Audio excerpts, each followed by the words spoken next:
All day long, all night long, in the field, Lapway, and let's go. Ready on 3, 1, 2, 3. Let's go. Well, clearly a lot of hype going into this one tonight, and of course there would be. This game determines who takes first place in the White Pine League. Thanks for tuning in to Friday Night Blitz. I'm Brady Frederick. We've got 8 games for you, so let's get it started with our game of the week. The top 2 offenses in the White Pine League exchanging blows tonight, and this one would start off as expected. Lapway's first play from scrimmage, quarterback Titus Yearout wants it all, and he finds Mason Brown way ahead of the Prairie defense, and Lapway would go on to strike first as he breaks into the end zone for a 6-0 lead. But Prairie had the answers. Productive drive ends with Taden Hibbard breaking through, and he finds the end zone, evening this game up at 6. When Lapway gets the ball back, it's Hibbard once again making plays. He sacks Yearout on 4th down for the huge loss, so when Prairie gets back to work, they just go ahead and let Hibbard do his thing. It's another breakaway on the ground to give the Pirates the lead. Now, we said this game would come down to the defense, and boy did it. Yearout feeling the pressure, looking for the first down. Wyatt Ross comes in for the interception, and Lapway cannot get a break tonight. Prairie gets back in scoring position. This time the Pirates go through the air. Quarterback Lane Shoemaker with the short pass to Colton McElroy. He puts the Pirates up 18-6 after breaking in.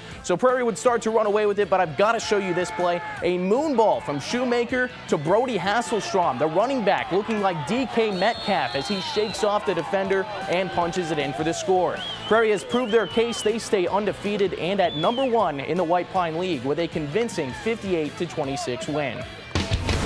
Over to Lewiston High School, it's homecoming. The Bengals playing host to Post Falls for their final home game of the year. And it would be a game everybody in attendance would not soon forget. We'll kick things off in the second half. Everything knotted up at 14. The Bengals give it to Cruz Hepburn, and he lowers the shoulder on the way to the end zone. This kid is a walking hit stick. The Bengals go up by 7. But after a few drives stall out, the Trojans would start to fire back.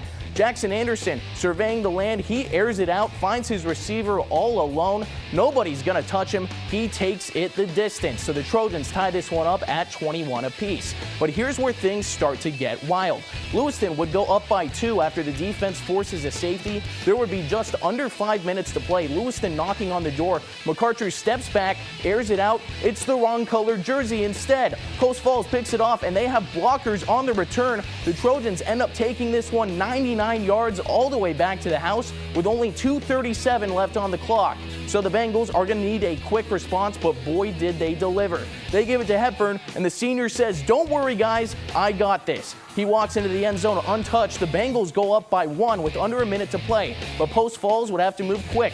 Anderson drives down the field. He gets the Trojans inside the Bengals 10-yard line.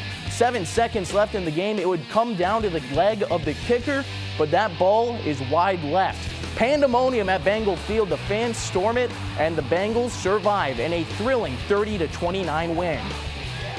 Over in Washington, a low-scoring game between Clarkston and the East Valley, and that's because defense would reign supreme.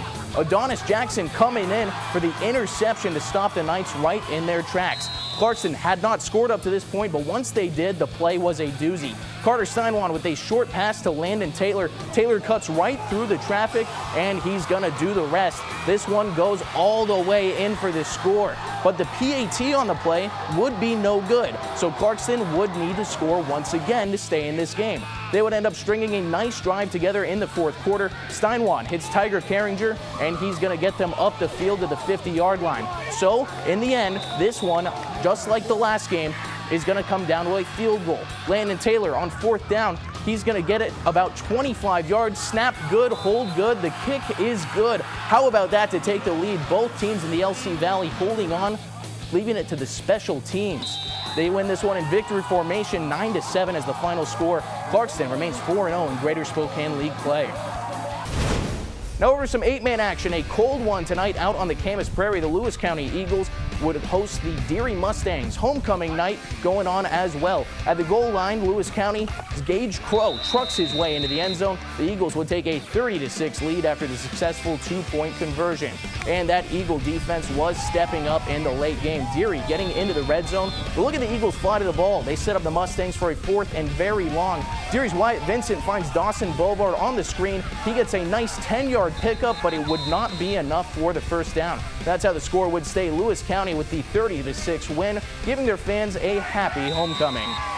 And as we round out our coverage from around the area, let's take a look at our other scores in Washington. The Colfax Bulldogs run away with a 50-0 win over Kettle Falls. Back down in Idaho, Potlatch able to pull away and finish off the Clearwater Valley Rams. That's a 32-18 win. Another great performance for Kendrick tonight as well. 54-0 over Timberline. A great league win for them. Sports Desk, thanks for joining us for Friday Night Blitz. We'll see you on the same time.